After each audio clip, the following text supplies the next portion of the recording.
Ngiyalithanda leli culo.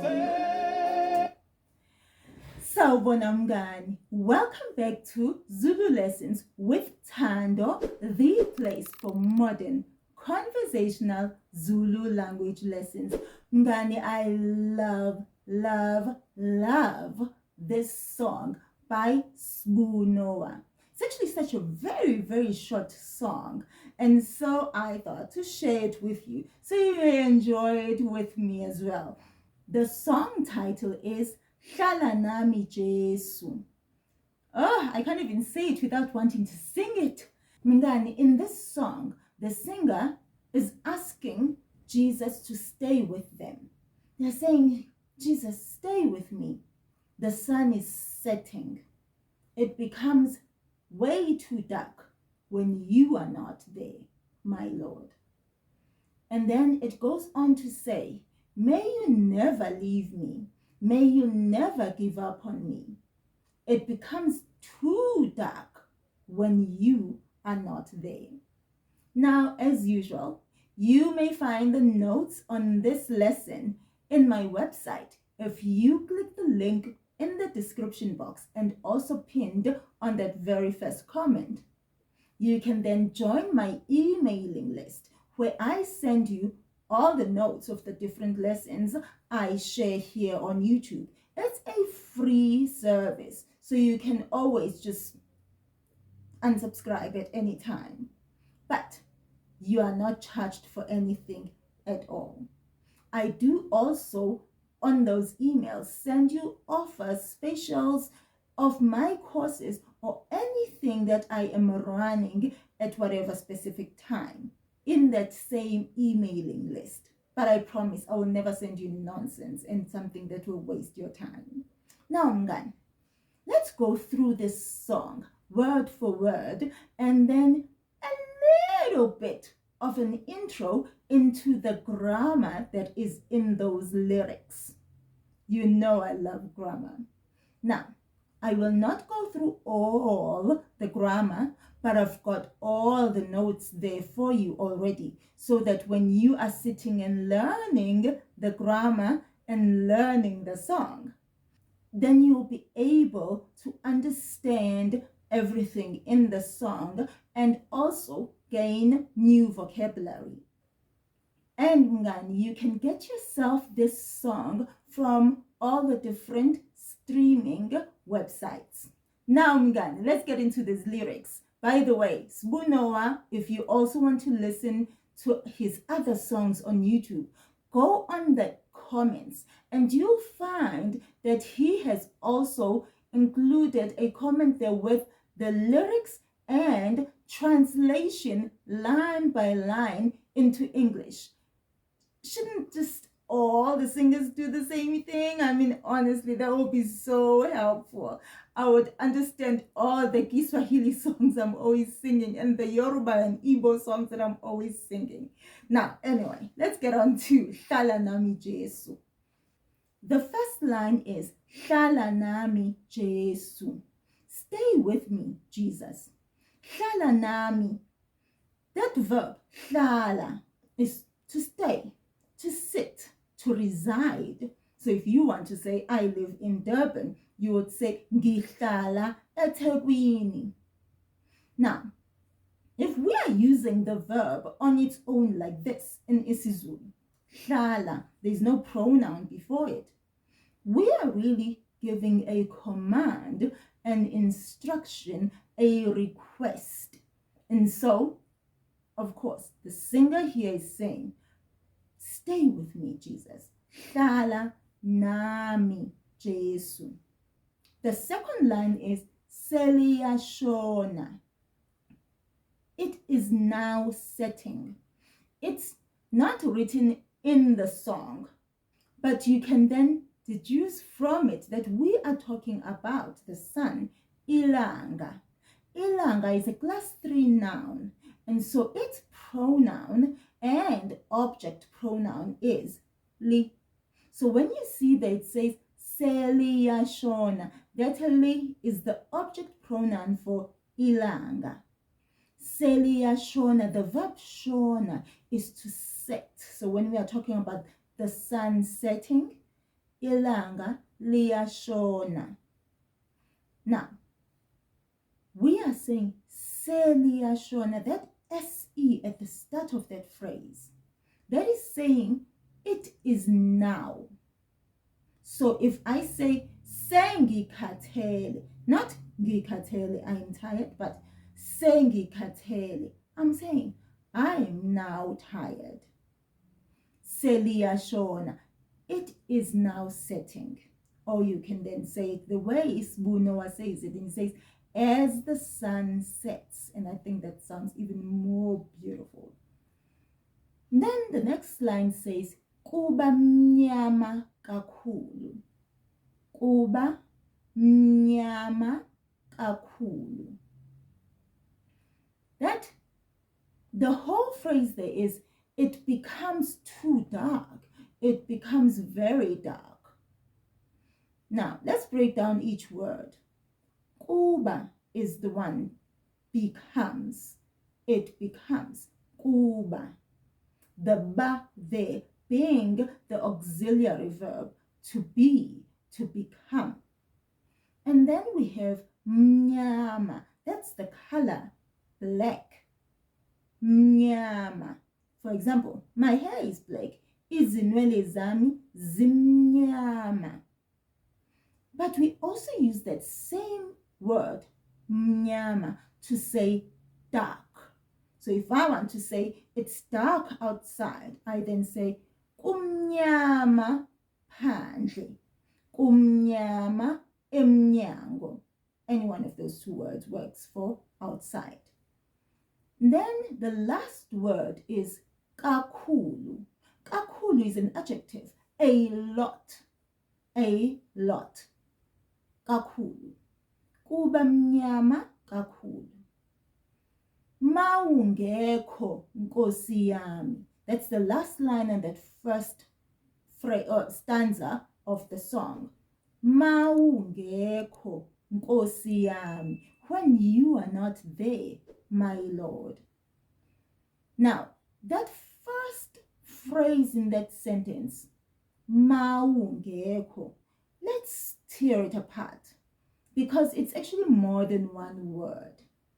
The first word is uma, uma, which you might not hear the u all the time when people are speaking.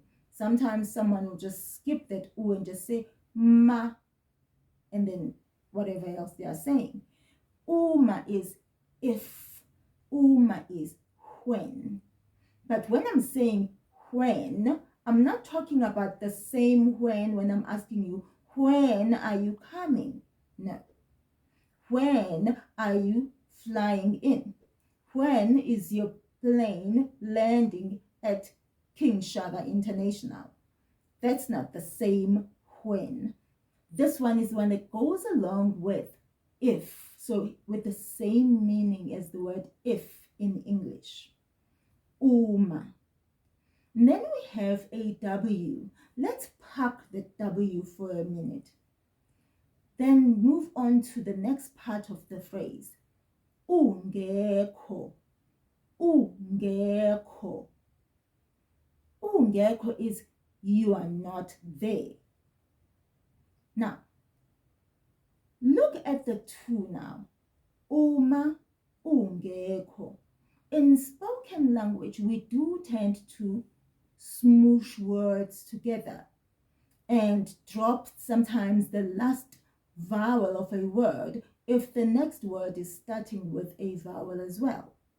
And so, you then hear something like this. Uma ungekho. Do you hear that when I'm now moving to the second word, the ungekho, it does sound like there's a w in there. Uma ungekho. Let me drop that a and say this the way I would say it in spoken language. Umungekho. Umungekho. Do you hear that there is no longer that last a there? Uma. So you can also say it that way. Uma ungekho. Umungekho. Now, here, We also say this W that is accompanied by a U when we are smooshing together, the very, very educated word, smooshing. Now, when we are smooshing or blending together two or more words, we do then have that W sound that accompanies the sound from the sound U. You will also see when you have the sound I that it also gets accompanied by the Y sound.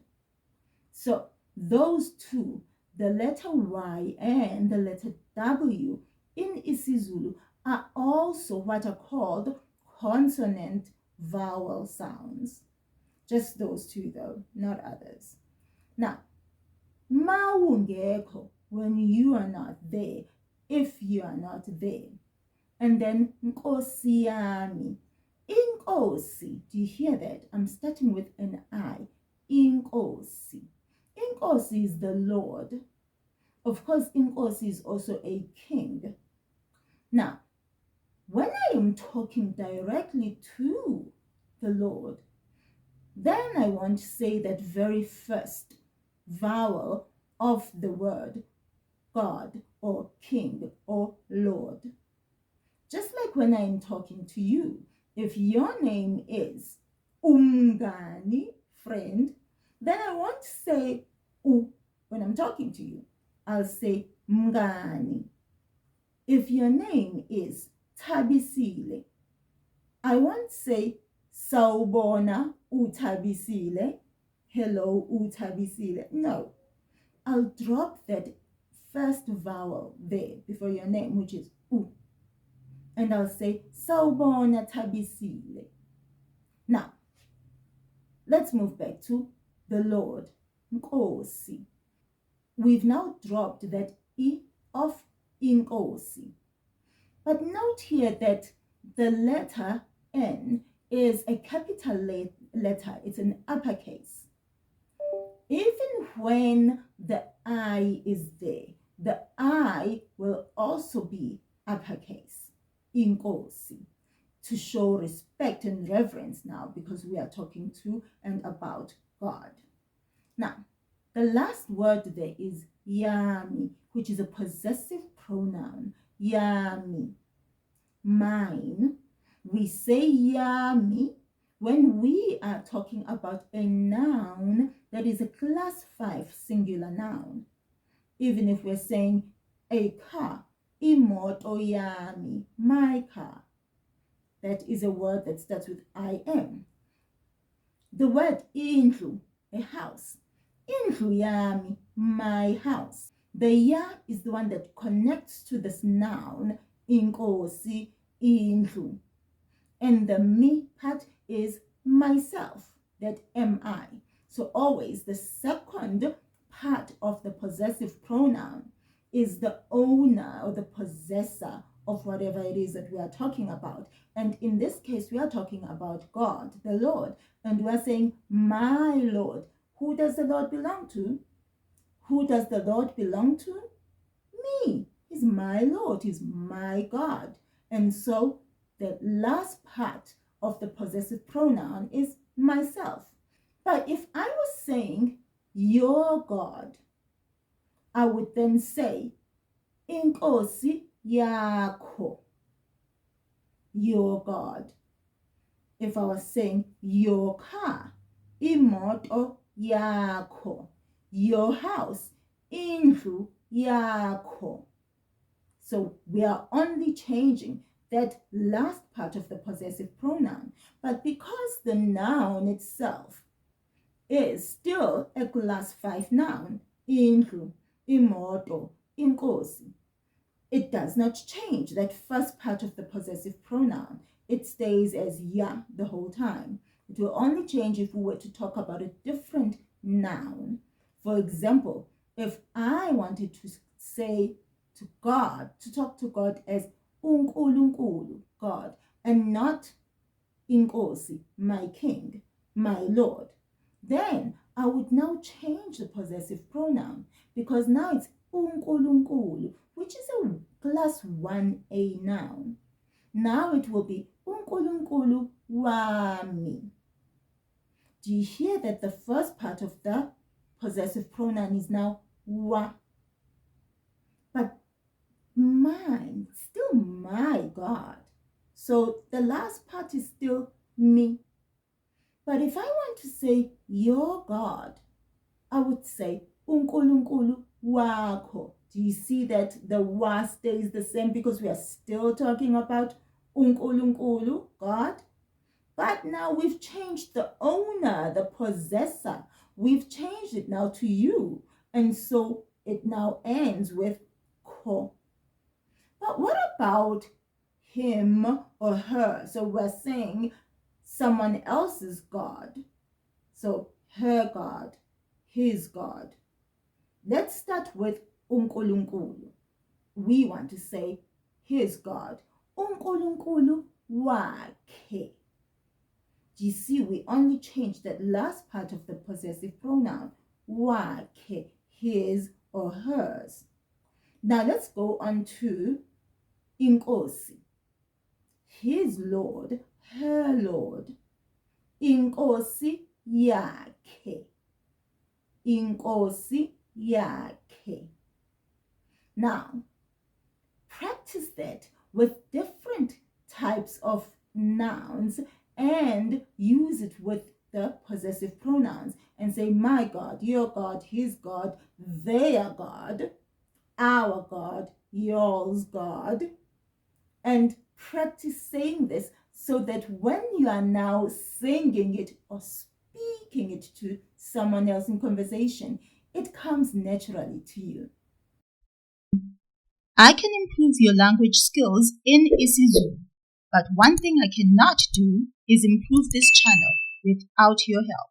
Please subscribe. The second part of the song says, Uze ungangishiyi. Yeah. Now, that uze ungangishiyi, the translation to English is, may you never leave me. But now, that uze part, the uze part is actually, if you're looking at it in English, you would think it's redundant, it's not necessary.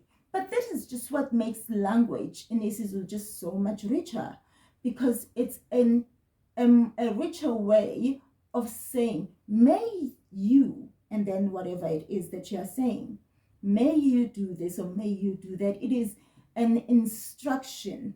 It is a plea. It is a request. Of course, it could be a not so nice request. I could be saying, don't you dare do that. And say, uze ungayenzi leyo nto. Right? That's not very nice, but okay. Now, in this case, we are saying, uze ungangishiyi. So now, we know giving instruction in isiZulu, we just use the verb on its own. So if I say speak, I would say khuluma. To say don't speak, I would say it in two ways. Musa ukukhuluma, don't speak. Musa ukukhuluma. And then the second way is ungakhulumi, don't speak. Ungakhulumi. That's another way of giving an instruction saying don't do something. Now, the song says ungangishiyi. It has the object concord ngi, which is me, before the verb. Ungangishiyi. Don't leave me. The verb there is shia, to leave. So we've now made it negative in saying don't leave. So that is why it is ending with an I instead of the A. Now, ungangishiyi, don't leave me. That ngi is myself. If I say don't leave him or don't leave her, ungamushiyi, ungamushiyi. Don't leave her, don't leave him. Ungayibhali incwadi. Don't write the letter or don't write the book. Do you hear that ye? Ungayibhali. Don't write it. That ye is the object concord for incwadi, a book. Now, we could say, ungayishiyi ingane. Don't leave the child. Don't leave the baby. Ungayishiyi ingane. Do you see that object concord yi? But it's exactly the same phrase as the one that's used in the song. Ungangishiyi, don't leave me. Ungayishiyi ingane, don't leave the child. Now, the phrase starts with uze. This is a figure of speech that is not there in English. It is actually redundant in English, like I said earlier. It is used when giving an instructional command to do or not to do something in the future. For example, uze ungalali ebhasini. Don't sleep in the bus. Now, if I didn't say uze there, it would still mean exactly the same thing. Ungalali ebhasini. Don't sleep in the bus. But it's just richer with uze. Now, do you see that it is just not there in English? Because in both ways that I've said, uze ungalali ebhasini, don't sleep in the bus. Ungalali ebhasini, don't sleep in the bus. Still. So it is redundant in English, but we don't have to use it. But it just adds emphasis in your sentence. So teach yourself to use those parts of speech, even though they are not there in English. The next part, the next line of the song then says, uze ungangideli, uze ungangishiyi, uze ungangideli. Now, may you never give up on me, is what this sentence says. So it's exactly the same as the previous sentence. The only difference here is the verb dela. The verb dela, it's to be satisfied, but also can be used to say to be fed up with something. I'll tell you let you in on a little story. I think it will give you a better understanding of the word dela.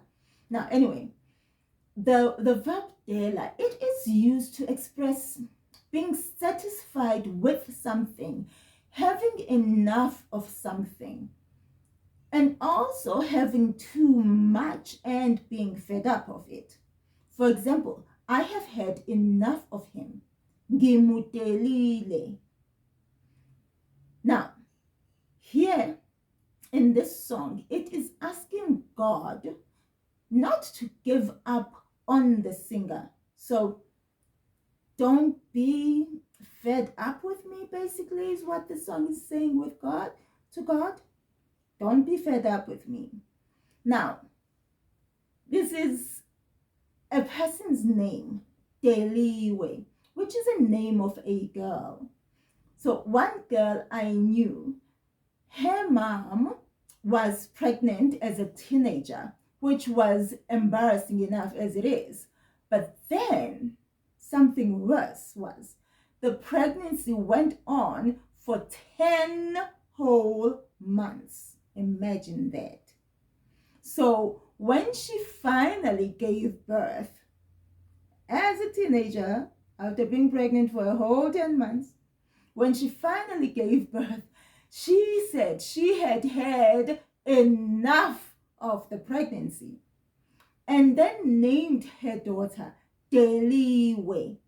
Not because she didn't love the child, but she was fed up of carrying the pregnancy, which was embarrassing. Imagine her walking up and down, maybe to the shops or wherever, up and down the street, and people seeing this teenage girl pregnant. And so she was fed up of that situation, not fed up of the child. So she wasn't talking about the child, that she was fed up of her. No. Now, there's another word, delisile, which also has that very same verb, dela. This one is God has satisfied me. That's basically what it's saying. Delisile. uNkulunkulu ungidelisile. God has satisfied me. I have gotten what I wanted. You have satisfied me, God. Now, that's the verb dela that is being used in this same sentence in the song, which is uze ungangideli, which is don't be fed up with me. Now, that is the whole song complete.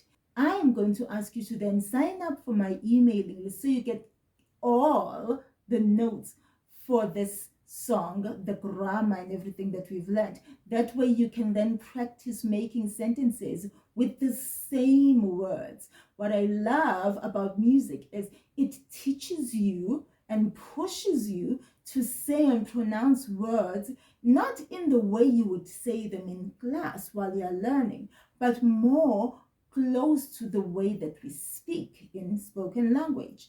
And so the words also stick.